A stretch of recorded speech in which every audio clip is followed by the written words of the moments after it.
පිනිබින්දු සහ රිදී කොළ ඇති ගස. ඈත අතීතයේ එක්තරා දුප්පත් ගමක පින්සිරී නමින් කුඩා දැරියක් ජීවත් වුණා. පින්සිරීට කිසිම සෙල්ලම් බඩුවක් තිබුණේ නැහැ. ඒත් ඇය අවට ඇති ගස්වලට සහ සතුන්ට හරීම ආදරෙයි. ගමේ කෙළවරේ කිසිම දිනක මල් පිපෙන්නේ නැති, කොළ නැති, වියලිලා තිබ්බ විශාල ගහක් තිබ්බා. ගමේ අය ඒ ගහ දිහා බැලුවේ කනගාටුවෙන්. මේක මැරුණු ගහක්, ඔවුන් කිව්වා. ඒත් පින්සරී එහෙම හිතුවේ නැහැ. එයා හැමදාම උදේට බොන්න තියාගන්න පැන් පිඟානෙන් භාගයක් ගිහින් ඒ වියලි ගහට වක් කළා.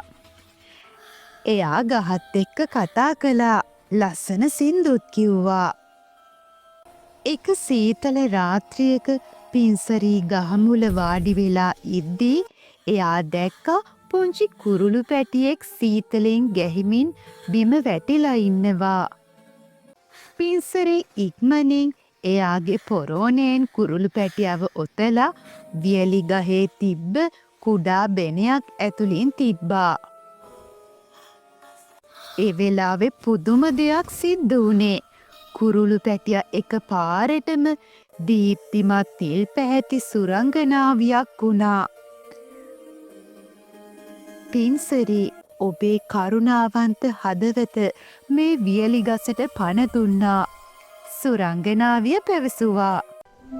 සුරංගනාවිය ඇගේ මැජික් කෝටුවෙන් ගහ ස්පර්ශ කළා.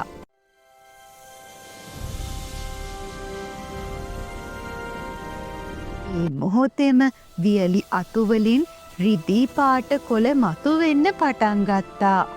ගහ පුරාම පිනිබින්දු වගේ දිලිසෙන වීදුරු මලුත් පිපුණා. ඒ මල් වලින් ගලා ආවේ ඊටාම මිහිරි සුවඳක්. ඒ වගේම මේ ගහේ විශේෂත්වය උනේ ඒ ගහේ පිනිබින්දු අල්ලන ඕනම කෙනෙක්ගේ අසනීප සුව වෙන එක. ගමේ මිනිස්සු මේ ආශ්චර්ය දැකලා පුදුම වුණා. පින්සරී නිසා ගමට මැජික් ගහක් ලැබුණා. එදා ඉඳන් ඒ ගම පිනිදේශය කියලා ප්‍රසිද්ධ වුණා. පින්සරී ඉගෙන ගත්තා අපි ස්වභාධර්මයට ආදරය කරනකොට ස්වභාධර්මය අපට දහස් ගුණයකින් ආශිර්වාද කරනවා කියලා.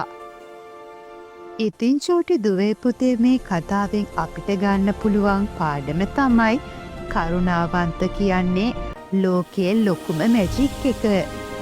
අපි අනිත් අයට, සත්තුන්ට, ගස්වැල් වලට දක්වන සැබෑ ආදරය කිසිදා අපතේ යන්නේ නැහැ.